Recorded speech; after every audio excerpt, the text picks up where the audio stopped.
How's it, beloved? Kinna Oratile Khanaga, and welcome back to another episode of Oratile. We've been away for a bit, but anyway, that's how it goes. We are back at Capella Newtown Junction, and I am sitting here with a beloved friend of mine, Tshepiso, affectionately known as Perf Muloi. Nkosi for now. Still Nkosi. Still Nkosi. Okay, still Nkosi for now. Thanks so much for gracing us with your presence, Tshepiso. How's it? I'm good. How are you? I'm alright. Thanks for the invite. Of course. I haven't seen Tshepiso since like 2021. I know, right? We've always been talking about, oh my gosh, we should hang out. Oh my gosh, we should hang out. Anyway, and also in new fashion, Sarafina in the background. Sarafina, say hello. I feel like I should go pen. But hi, thank you for having me on the podcast as well. Thank you for gracing us, Sarafina. Sarafina is a friend of mine. I won't get much into our relationship anyway.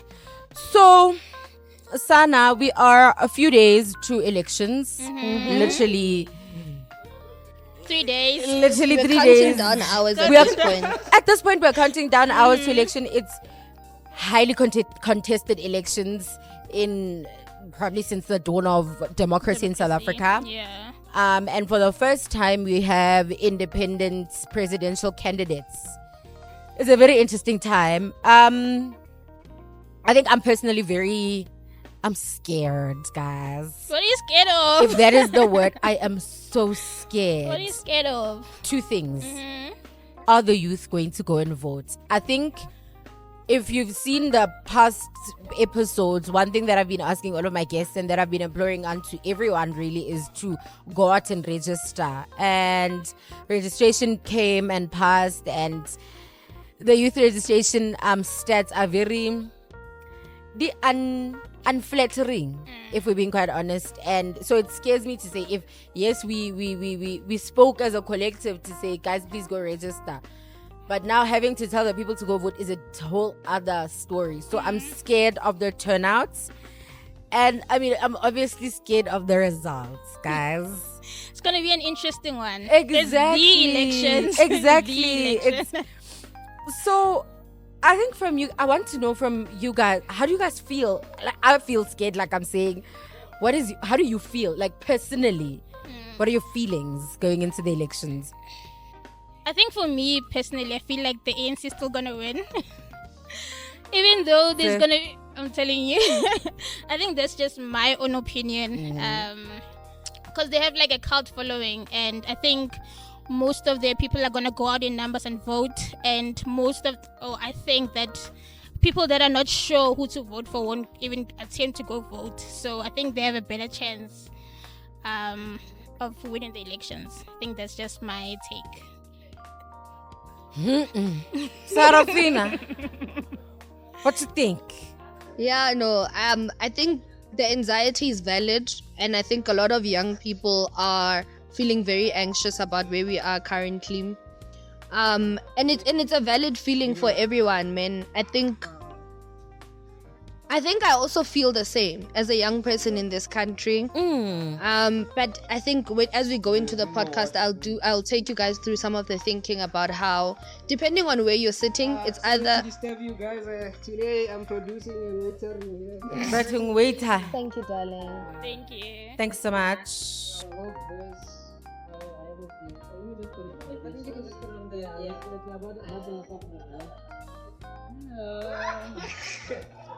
The producer they want to be on camera so bad. So wait, guys, I want to talk about something that I think is quite controversial first before we Mabane was, I think, the final rallies of all the parties, right? There was the Tela Tupa rally, there was the what. So I saw on my Facebook that in my hood, go college. There's a I don't wanna name them. Yeah, go colleging at the local college. They took the students, a particular party took the students to go to the rally. I think the rally was in Soweto, right? Yeah. They took the students there, but they gave them money to attend the rally. Oh, Yes. okay. They gave them money. So as you got onto the bus to go to the rally with that party, you got 100 rand. And that is how they were able to get Bacha to go on to the rally. So now my question is, I mean, I don't know if any of us are able to answer on how ethical it is. I don't know. In terms of maybe the law or whatever. But I mean, I feel like generally it's not ethical. Absolutely.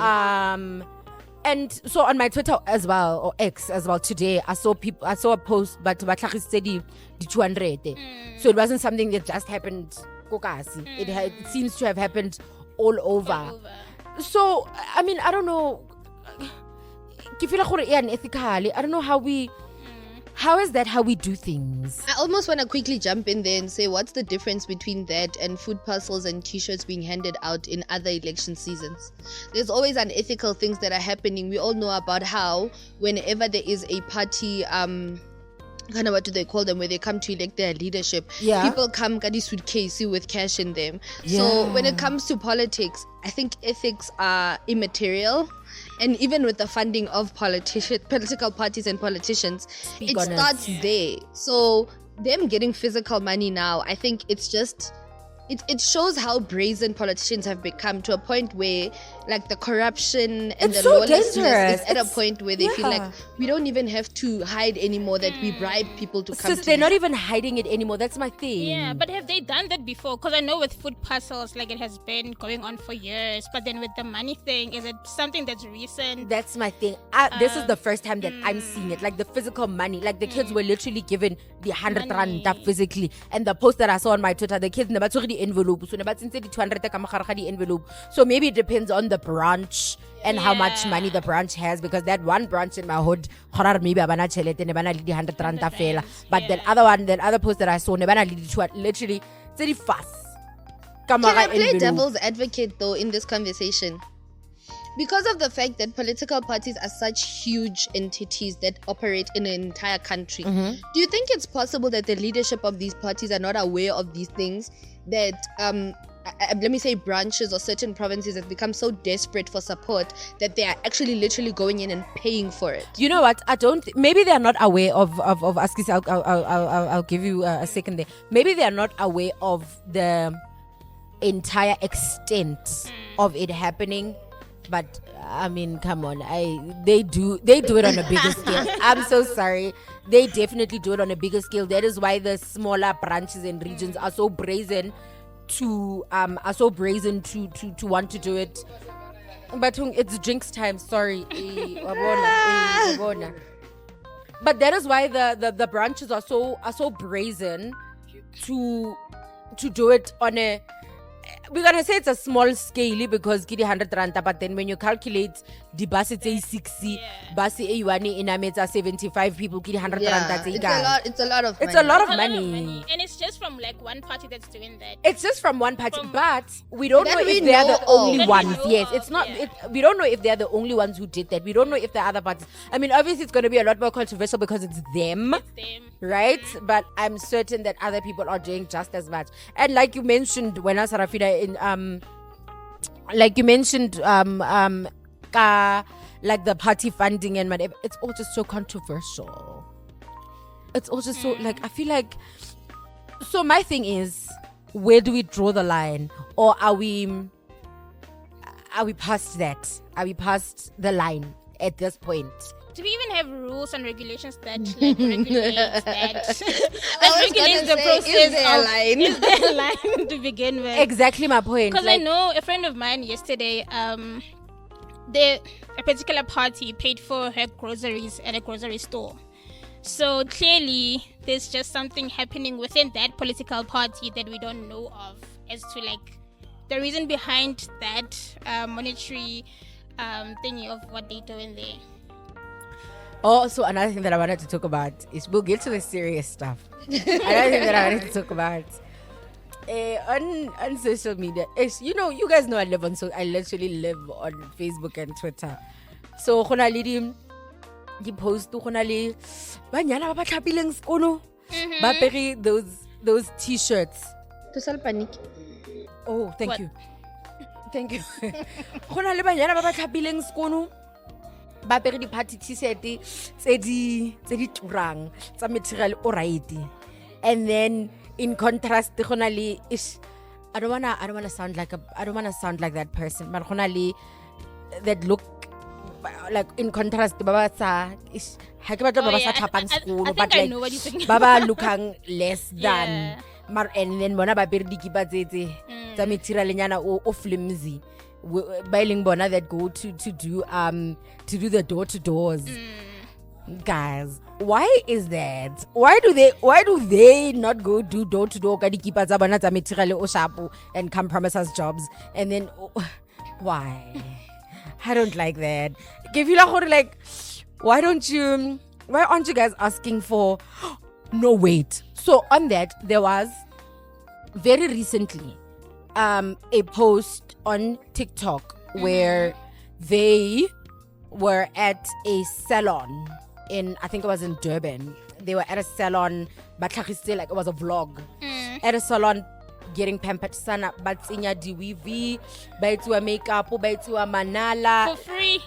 Them. Tsa material o sharp. Mara, well, back at the ranch, Why is it not across though? Like across everyone. those that are knocking on my mother's door. Exactly. Ba pere dikipa tsa 2019. Does it not? And I mean, I think across the board, how would that make you feel if you were on that other end? I feel like you are not taken seriously. And why do you continue so much to advocate for a situation or a platform that does not even, for me, it feels like they do not regard you as equal to them. Yeah. So why do you, is it poverty? I think it's poverty. I was about to say. I think it's poverty. Remember, those people are not even employed. They're not working, right? So now there's this campaign, a 3-week campaign or a month campaign, where they are given maybe 1,000 rand. I don't know how much they've been given, but then I'm just saying.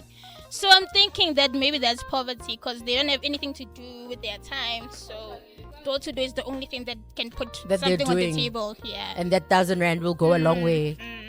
I feel like it's so dehumanizing. I think that's why I always say just how dehumanizing poverty is, because you don't deem me fit to at least go do my lashes. It is. Also, isn't it an example of culture taking it too far? Like, for example, the way politics are so unserious now. Right. We even do things that we see in culture where there's like an influencer campaign for us to vote for people. Like, are we really there? Where we don't even have to do real proper canvassing or proving that we are worthy of your votes. We have to do these antics now. Yeah, I feel like there's really no line in different disciplines. I mean, for example, in marketing and campaigning, as a marketer myself, I think there's rules that govern the work that I do as a marketer. But how are those rules not present in this political space? For example, speaking of what Sarafina said, getting influencers and whatever. Yesterday, an influencer, she's barely 18. She's not 18.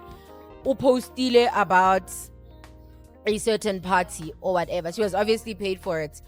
Target audience probably can't even register to vote yet either. Yeah. So who exactly was she speaking to? Why was she hired to influence? You understand? What are we saying about, again, where are the lines?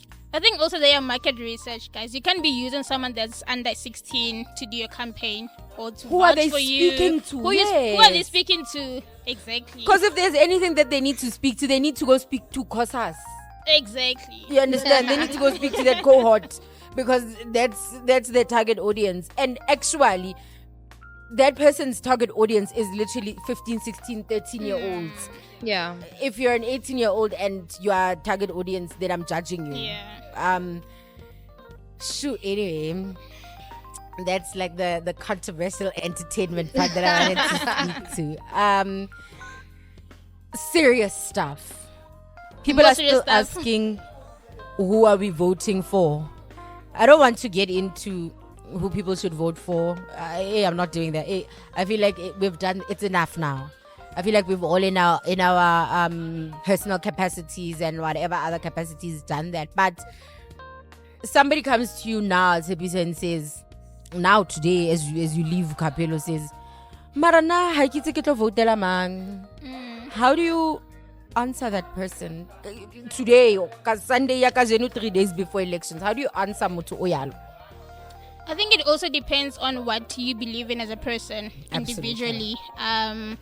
What is it that you believe in? Do you believe in black consciousness? Because there's parties that are black conscious and there's parties that are more of like your neoclassical parties. So it actually boils down to what is it that you believe in. What manifesto do you resonate with? There's certain parts, like they can't please everything. Like, Mind you, these kids don't read manifestos. Yeah, there's true. also that. So it basically boils down to what is it that you resonate with. Do you resonate with the NHI? Do you resonate with opening borders? Do you resonate with One Africa? Do you resonate with every job, every household will have jobs? I think job, that's yeah. I think there's is a one like manifesto that. there Yeah. like that. Yeah. There's So that one guy. there's who that says one that. guy that's promising people jobs. So I don't know how that will be possible, but yeah. Aren't they all promising jobs? I think they're all promising jobs. Excuse me to interject there. Guys, when these people are promising jobs, whose jobs are they going to take? Oh, how are they gonna do it? My thing. That's what I mean. Politicians 'Cause- can't create jobs, guys. Already, where we are all fortunate enough to be working. For example, akona di post ko ke berekang. For example, so next, kadi 1 is June after we vote. Where are they going to get those jobs? Those jobs, even mine's right now collapsing. How many people have been retrenched from where we come from, guys? Guys, South Africa is literally the biggest platinum producer, and they are. Rustenburg is being cut in half. They are Collapsing. Factories There collapsing. they don't even exist anymore. I think I just want to comment on what you're saying, to say, how do people know who to vote for? And the reason, in my opinion, the reason why everyone is so confused is because the lack of voter education from the part of IEC Speak on and it. the defunding of IEC, in my opinion, as a plot, Sarafina. Yeah, I know. As a plot to keep people like uneducated about the state of our country and what the actual promises that these parties are making. For example, Daily Maverick did a bunch of infographics that give you like a 2-minute idea of what each party stands for. That is the job of the IEC. They are the ones that are supposed to be doing those campaigns where people start to learn, okay, what are these parties all about? Because to be honest, we are not all built in society to understand fundamental principle of Lenin and Fanon and all of those. What we understand is, am I going to get a job? And I'm going to be able to go to the clinic and get help?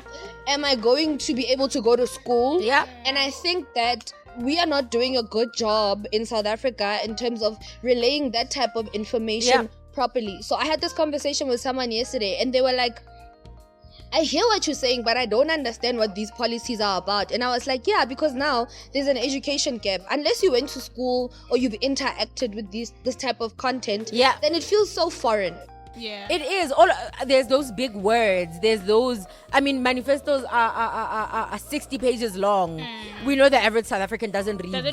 Yeah. And it's certainly not a 60-page document that has legal jargon and political jargon and stuff like that. So I agree with you very much, Sarafina, in terms of the lack of political education and voter education. I think I spoke about it, I think it was around episode 6 on the podcast, the defunding of the IEC, as you say. It was a very dangerous move, and I really wish Nekitsibana somebody aling, I don't know what, to come actually tell us, to come, how do I say, explain it to us. Explain, but I put a meaning to what I already believe that it was a deliberate ploy. I very much conspiracy. I don't know if it's a conspiracy, but it would have been nice to have somebody at nitty my conspiracy to say defunding the IEC was very deliberate. Can I add on to that? Sorry, ne? Like, over and above that, remember what happens when you defund like the IEC from being able to educate South Africans. We have such a big divide in South Africa, and you don't realize it because you live in an area where there's internet, there's electricity, there's everything. So it's easy for you to go get that information. There are so many people that don't have internet, they don't have access to information, and people with information in their immediate parameters. Newspapers aren't free anymore. You have to subscribe to see a newspaper. Yes. So there's people who are staying in remote areas or areas where they don't have access to information, and a lack of information means that they're going to be scared of anything different. So if you go to someone in a rural area and you say, don't vote for ANC, they're going to say, why? Yeah. And then when you start saying all these things about no liberation of the country, they're going to be like, I don't know what you're talking about. But all I know is that if DA comes into power, and black people are going to die. Yeah, won't even have that grant. That Exactly. Sana, there's these scared tactics or whatever. If you don't vote for this one and vote for this one, you won't get grants. Yeah, exactly. We know our people unfortunately have to survive on grants. Sure. I think for me, it's really, again, going back to the IEC thing, I really wish that we could turn back the hands of time, Sana, because it's really not sitting well with. I think I've been speaking about this even outside the podcast for so long. How is it that we are? I remember we had one episode where we did Vox Pops in Bram. Sana, we asked a few kids. Oh, yeah, saw that. Yeah, we asked a few kids, Sana, are you registered to vote? The kids were not registered. University students. Mind you, everyone in Bram is a university student. People don't care, guys. Everyone in Bram is a university student. Though ignorance is also, in our youth, ignorance is also such a big factor in the things that we do, because what do you mean you live in a university res and you have internet and you have whatever and you're not registered to vote because who am I going to register for? Who am I going to vote for? I feel like that's another. Who do we blame for ignorance? Are we generally an ignorant society? Is that what we're saying? Not just with elections. I feel like with general. Yeah. I think I get that to a certain degree. If you check the history that we've been taught in schools, like it doesn't resonate with us or the history that I learned.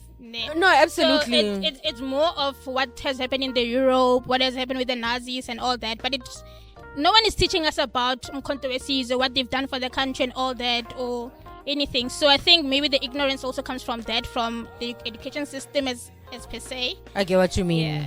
Yeah. I think it's a thing of I didn't know this guy grade 9, so there's no need for me to know it now. No one taught me this in high school. No one taught me this in primary. No one. Wait, which is a little dangerous. I think shame. I will always say that the biggest part that I play in society is teaching my siblings. If there's one hill that I will die, I don't always have the platform to teach the masses. Yeah. I don't always have the platform to sit around 5 million children. But if I have spoken to Romerilo Lemasedi, I feel like I've done enough. I remember, I think I've mentioned this before as well. I remember when Romerilo was in high school last year, I said to him, go get me 5 of your friends. They were 18 last year. Go get me 5 of your friends and go get them to register. It's quite unfortunate that they didn't. Oh, he was so mad. I think I've told the story before. All 5 of them. He was so mad because like, what's the reason why? Exactly. He was, I think what was he? Was he deputy president or something like that at his school? Karakoyana sana ka assembly or something. Go stand there at the assembly and get your peers to register. Nobody's here for any of that. But if I can just bring up something that we've spoken about before, you and I, it's also in the reluctance of employers, churches, social communities and groups not driving the messaging of, guys, let's register to vote, guys, let's vote. like I do not fault these kids for not wanting to vote, because I think even adults have failed in keeping up with and the understanding of what it means to vote in South Africa. Yeah, you find people my age. Gen Gen Z. Gen Z's. No, not Gen Z's. Didn't know that. So you find Botinzwalo who are saying to you now that they don't want to vote. Hey, But what's the reason? they don't have reasons. They don't have reasons to vote. They don't have reasons to vote. They're discouraged. They are discouraged. Shame. And I don't want to say we need to place blame on anyone, but somebody needs to account for the reluctance to wanting to vote. Do you think that people want to vote for the ANC but don't have like the guts to go vote? So they don't see any alternative, so hence they're not voting. Better the devil you know, I think, for a lot of people. Then them not voting for any political party might mean that they want to vote for the ANC or for a political party, like the ruling party, but they don't see any alternatives, so they would rather abstain from voting. Yeah, I think they don't see alternatives, but then also on their part, they're not trying hard enough. Sana, there's so many people we all live on social media, and there's so many people who have tried to educate us. Even I have tried, even Oratile has tried to educate you people. We have tried. Penya, have we not tried? Yeah, we tried, man. We have tried. I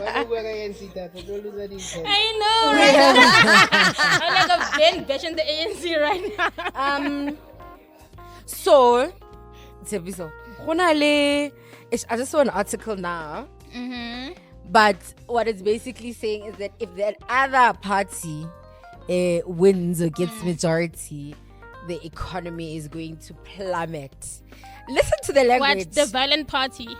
The radical party. Radical, yeah.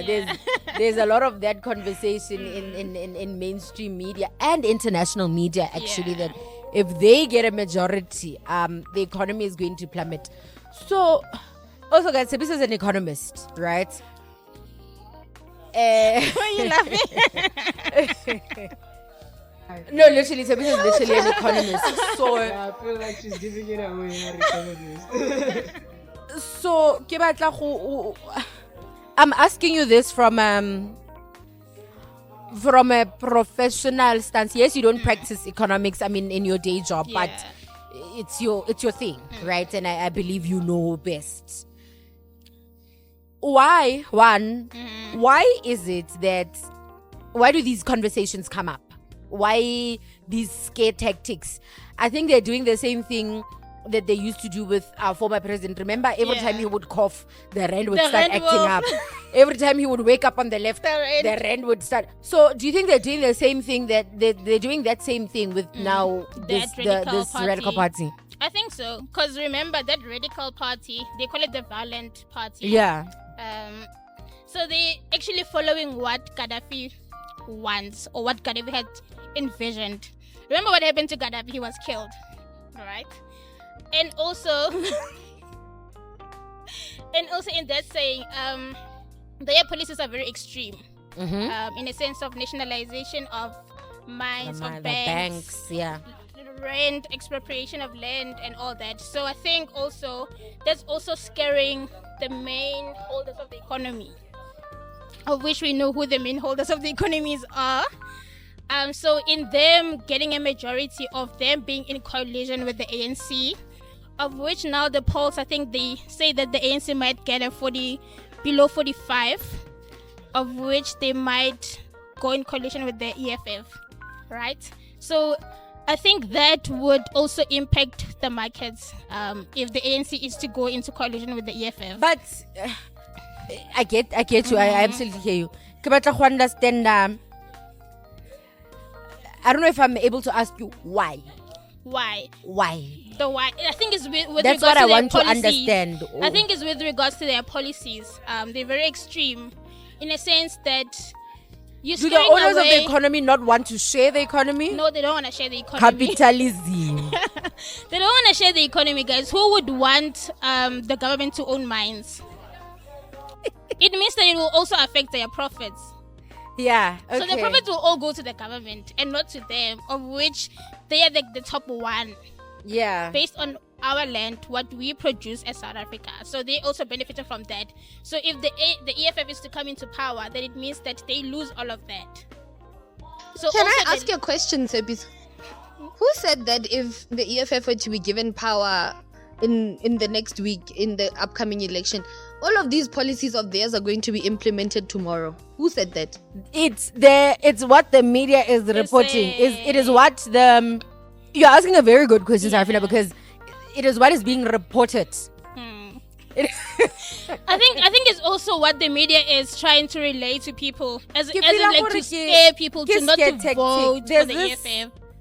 Where's that article? I'll find that article. Continue. Yeah. So I think it's also to scare people that obviously the EFF won't get a 45% tomorrow. Like, that's not serious. We don't know. Young people are angry. And also, But I I mean, doubt that. obviously, policies don't. Don't change. It's not gonna happen that Gadiwani. Yeah, now the mine is ours, for example. For your audience sake, I want them to think about it this way. NHI was signed into action, was it a week or 2 weeks ago? A week ago. It could be 5 years before that thing is Or implemented. 20 years even. It could be 20 years. I was even. saying that to so somebody why do we recently. think that EFF is going to come into power and tomorrow we're going to have an Everything. open border policy and all of those things? And also, we live in such a delicate continent. It's insane to think that we wouldn't want an open border policy ultimately. We are the country that needed refuge in other everyone. countries. Exactly. Yes. Yeah. And we took advantage of the fact that we were welcomed into these countries to even create military bases in those countries. Yeah. But we are the same people now that we are liberated and 30 years old. We don't As want a free and anything. democratic Such country. a new liberation. We don't want also. anything to do with our African brothers. And we feel like we can say anything we want about our fellow African counterparts. And that conversation also goes on to. Excuse me. Remember when a month ago when the government took Israel to the ICJ, people were saying, yeah, why is the government doing this when we have our own issues and whatever. It also goes back to saying, who do you think you are? Because we are literally where we are now with our baby democracy because of the international community. They literally are why. Okay, obviously the people here did what they needed to do, blah blah blah, but they did not do it in a silo. Yeah, we got support from other countries. We would have not been able to do these things, or we would have not had the democracy that we have now without all of those sanctions that were imposed on the apartheid government and so on and so forth. So, yeah. Open border policy. Why is it that people are refusing to? I feel like at this point we should all be having a basic understanding of what it is about. To be quite honest, if you're still trying to debate the open border policy, then maybe you are not listening enough. Yeah. Maybe you're not reading enough. And I think Ndlozi also highlights it or breaks it down very in a nice way. They've done it a lot of times. And maybe it's not enough. Maybe it's never enough. But I feel like if you really wanted to know, then you would have known. Yeah. And I feel like Sarafina is saying, it's such a dangerous stance because what do you mean?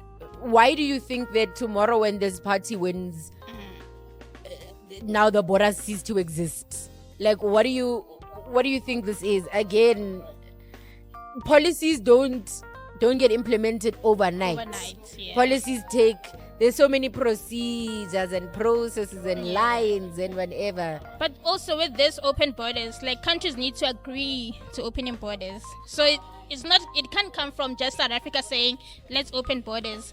They still need to have those conversations with other African countries and they all have to agree to that. So it's not like an overnight thing that okay, this would happen tomorrow and all that. And also all countries have to benefit from that. Exactly. So it's not just you could say every country has to benefit from South Africa. No, South Africa also have to benefit from the other African countries. I think Dangote, how do you put it? Dangote, that rich man from Nigeria, King Dangote. Dangote. What is he? Is he like the president? No, he's not the president. He's like the richest man there, ne? Ah. He in Africa. Nice for me. I think, Hey. I think recently he also mentioned this open border thing to say that how is it that we are one continent and there's so many barriers to entry amongst all of us, and this whole border thing as well. With these guys from London who are traveling from London to Cape Town. Edna. There was a conversation on Twitter recently to say that how is it that these people are able to travel so freely amongst a couple within Africa, visa free even in some countries, but when as an African you could never dream of moving from Cape to Cairo. I'd like to just come in there and bring in an analogy that I made for, I think, my nephew, to make him understand. So, say Udula Kokas, which is most of our reality in South Africa. Yeah.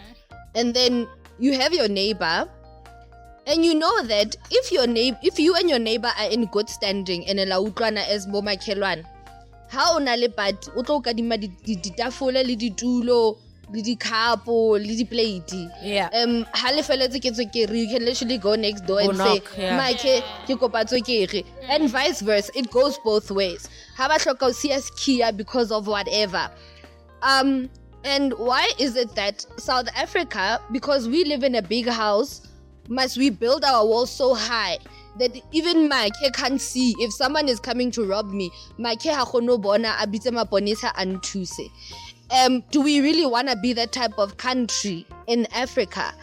We do things as a country that could easily get us into a military mess. For example, the ICJ situation. Girl. We were told Amazon is no longer gonna come. They're here. We were told Gucci, like there were a lot of things we were told Gucci. Oh, our relations with the US are going to cause us. And if military action does come upon us, where exactly do we think we're gonna go, and what are we gonna do? As trust me, we are not all gonna go teach in China in 24 hours. Mind you, we can't even get to China. We can easily get to Lesotho. We can easily get to Zim and Moz and Bots, but we can never make it to China. We can run to Botswana.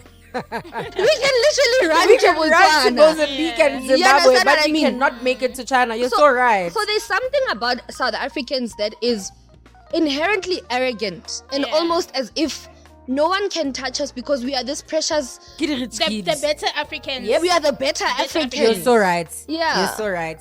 And it's a very dangerous space to be in. Again, going back to our history. We've had that before. There has been a time where we had to go and cry come on next door to say, please give us refuge. But now we think we are so cool now and we are so great now that we don't need them anymore. Well, back at the ranch, I believe very much in one Africa. Personally, I'm a believer in one Africa. I mean, there's obviously nitty-gritty that have to be fixed just like everything. But I believe very much in one Africa. I believe in how strong Africa could be as a... If As we a were continent. free from the West, we were free from them. That's what they are afraid of. That's what they're That afraid is why they of. are instilling so much fear and instilling so much and yeah, all of those things. Anyways, Hence why they had to get rid of Gaddafi. With one Africa, one for, Africa all. for all, one currency that's backed by gold. That's what he's Absolutely, I believe very much in that. Anyway, let's quickly go back to elections. Sarafina, in the past few days, you've been giving us hints, not hints, shame. You've been teaching us on what to, I don't want to say who to vote for, but what to look out for. What are your key takeouts in that exercise? My key takeouts in that exercise is that, one, people want to commission their thinking to other people, Yes. which is a very dangerous thing But to how do. so much. Yes. What works for the gander is not good for the goose. I could be sitting in a mansion in Santin and I'll be posting these things. Guys, consider carefully who you want to vote for. To be quite honest, our current policies, as messed up as they are, they probably don't even hurt me as much as they hurt the next person. But I can foresee what Africa and South Africa will become if we don't fix the things that are happening right now. So you can't commission your thinking to someone else because you have to look at what resonates with you and what is important for you in the long run. The second thing I think, which is possibly true, a lot of these parties in South Africa, they stand for similar things. Yes. So, for example, if you look at the manifesto for King Bosa or Busa, and you look at Herman Mashaba and what he stands for, their ideologies are very almost identical and married to each other. Yep. But legend has it, they sat in a room and they couldn't decide who would have been the leader of the party if they were to combine it. I don't even think Kaluva was supposed to be developed because if Bongani Baloyi, if Herman Mashaba was not the person that he is, I think those three could have actually formed something that was going to be a force to be reckoned with, even against an EFF. Absolutely, I'm absolutely. not scared to say parties because no one can. I listened to. Speaking of Shiluba, I listened to him. Banganbalo, he was on David Mashabala's podcast recently. They spoke. They spoke for 3 hours actually. First of all, marry me. Secondly, I hear that man. I hear that man. I think my key takeout is that marry me and I hear you. Anyway, you can continue. So yeah, no, that's that. My first take is that people are commissioning their thinking to other people. My Very second dangerous one is space. definitely, I think we are losing a lot of plausible votes from people who just don't want to agree and be one. I think we would benefit a lot from that. But my main takeout is that I think we are in a position where we need to show arrogance to the ruling party in general. Yeah. And the arrogance that we need to show as South Africans is that we have the power in our hands to keep you where you are or to take you out. And if anything, because I understand that revolutions don't happen overnight, they most probably will become victorious in the upcoming week. However, they must be victorious but scared. Yeah. They must be terrified and shaking in their boots. They must start fixing houses and doing things to prove that in the next coming local elections, they don't find themselves in a position where we are completely done with them. Those would be my takeouts. I don't know what you guys would think or say.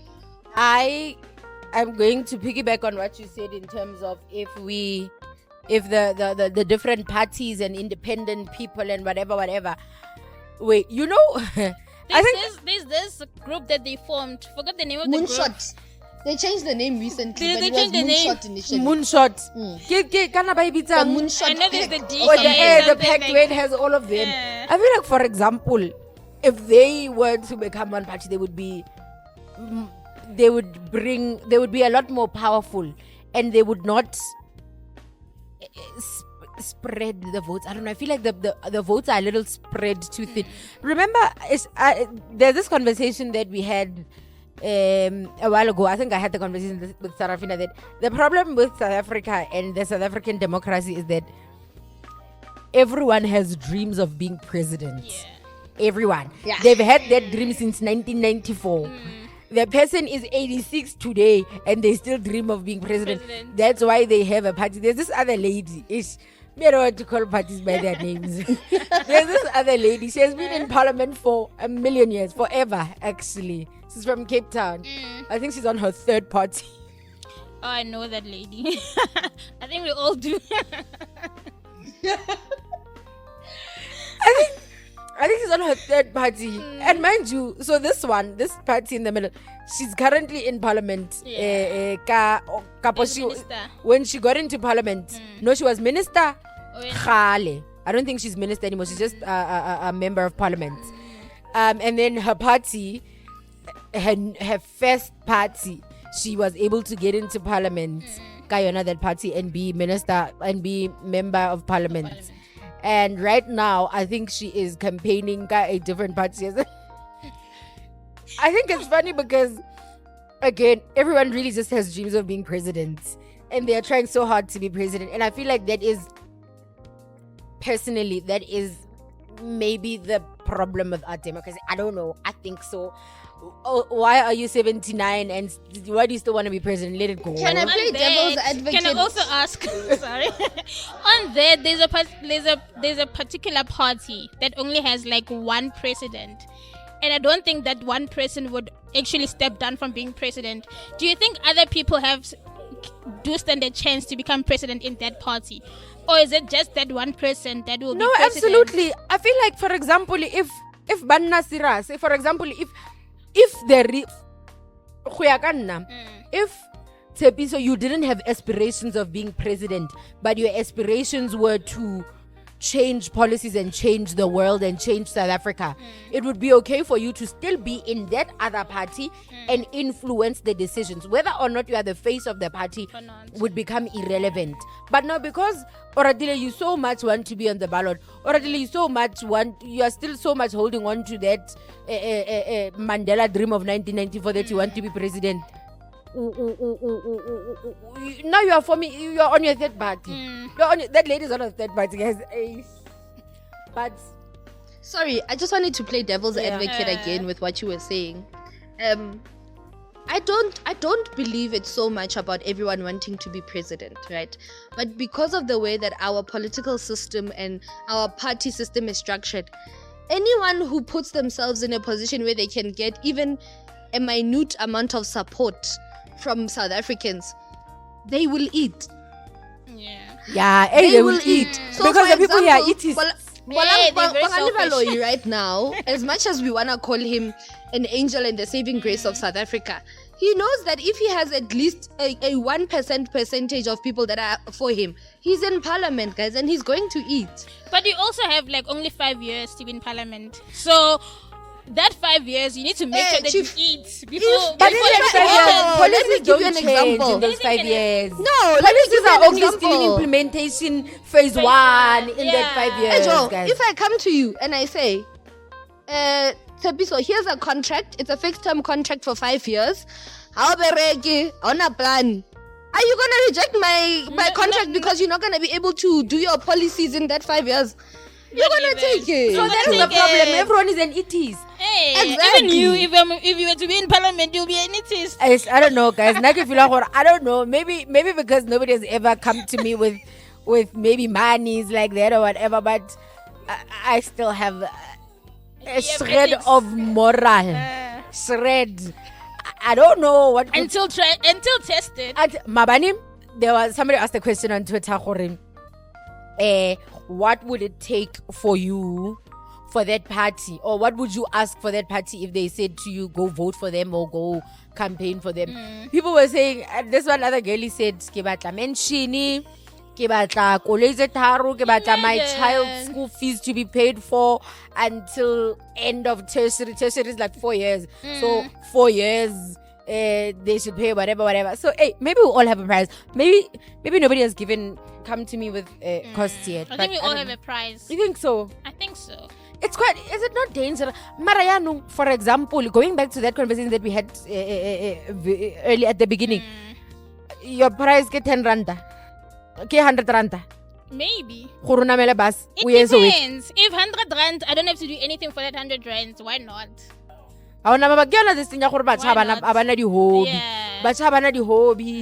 Now you're getting 100 rand for you to get on a bus to go to Soweto. Come on, my sister, please. I'm judging you so bad. If I knew anyone personally that did that, I would judge them harshly. But those are students at the end of the day. And I think that 100 rand goes a long please way. Buy in what do you think they did with it? It's only 350, guys. Like, all students do is drink that money. When I was a student, I drank my money when I was a student. But what are you going to buy with 100 rands, guys? 60. I used to drink funeral policy money. I remember I was drinking shelter funeral policy my for dad a used few to years. My dad used to send me funeral policy money and I would drink it. So students drink money. So I just want us to quickly close part 1, which is pre-elections, and then get into part 2, post-elections. I'm gonna go back to my initial question. What are we feeling? Yeah, what is your are you excited to go vote? Where are you voting? Are you voting at home? Are you excited to go and vote? Are you what are you doing? Are you taking a sister? Where's your sister voting? I don't know if my sister is voting, but I know she's also part of the IEC employees, something like that. Oh, that's so nice. Yeah, so most probably she's gonna vote. But I am excited to vote, to be honest. I think we need change. We need to scare the ANC in a way. In a way, just to give them that bit of a challenge. Absolutely. Yeah, just to shake things up, guys. I think we've given them a chance for like 30 years, and our people are still struggling. They're failing to implement policies that they themselves put together. So I think they need that a bit of a challenge. So yeah, I'm voting for. I don't want to say who I'm voting for, but definitely not the ANC. If you know Perfo personally, if we see Perfo, you know who she's voting for. No. Sarafina has it. What's the story there by you? I don't know, man. I think I'm curious about voting. I'm not excited. I'm not in doom and gloom either. I'm just curious about voting. I can't wait to see what will happen in terms of if ANC does not get the majority vote and they have to go into a coalition with anyone. I'm curious to see who that's going to be. I'm curious to see which parties will shape-shift their terms and conditions to accommodate such things. I'm also interested to see, similar to what happened in Lesotho a couple of years ago, where if they don't get enough votes, all of the other parties have a right to come together and say, we'll become one parliament. And if a revolution of that nature could ever happen in South Africa, or are we so comfortable that we're not even willing to shake up the constitution? So I'm excited to see what's gonna happen, and I don't think that type of thing you can see immediately with just results.